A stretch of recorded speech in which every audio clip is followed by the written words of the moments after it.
Hi, welcome to Rite Tonight. I'm Kit, and this is Mary. Hello. So, Mary, tell us a little about yourself.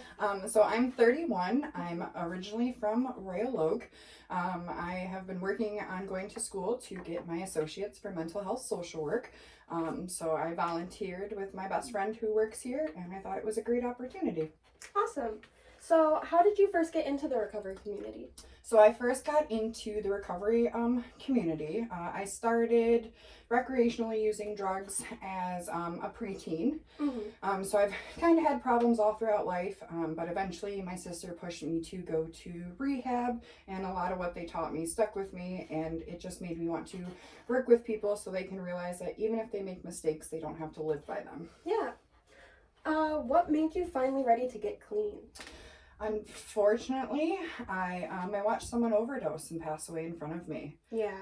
And I didn't want that to be me. I saw that, people who thought that he thought were his friend, didn't do anything, didn't do enough. So, it made me realize that when you're in active addiction, even if you have people that care about you, they're not thinking properly, and they most likely will not react properly to the situation. It's a very dangerous world. Yeah, I've heard a lot of stories like that of people using with people they thought were their friends, and they OD, and no one does anything. Unfortunately, the person who passed away, those were his best friends of like 6-7 years. Yeah, so that's really unfortunate. Yeah. What have you learned from your time in the recovery community? I have learned that even if you make the mistakes, that you can still change. Just because you've made stupid choices or bad choices doesn't define you as a person. Everybody has the ability to, restart their lives at any point. And luckily, we get as many restarts as it takes to get it right. As long as you keep actively trying, that's what really matters. Yeah. When did you first realize that your use was out of control? Or what made you realize it? What made me realize was my friend passing away in front of me, because I realized that it was completely out of character for myself, and I realized that it was a lot of my mental health that was, pushing me to a dark time. It wasn't necessarily that, for me, that I enjoyed using drugs. It was that I didn't enjoy life anymore. Yeah. You used it as like a coping mechanism? Yeah, and it was kind of like, if it did happen, if I did pass, then it wouldn't necessarily be my fault, Yeah. It's like passive suicidal ideation. Exactly. Yeah. So, how many years have you been in recovery now?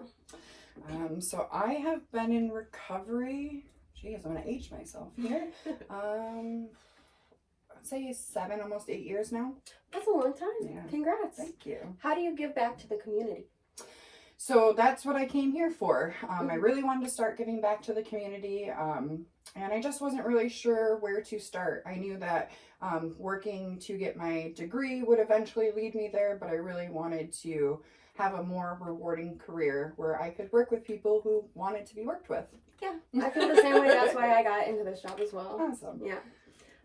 Did you have a good support system when you were first getting clean? Did you have people supporting you? Or? I did. And it's crazy to think that, even my friends that were still in addiction were like, no, we don't want you using. Like, my friends probably used for 8 years before I ever picked up, a hardcore drug. Yeah.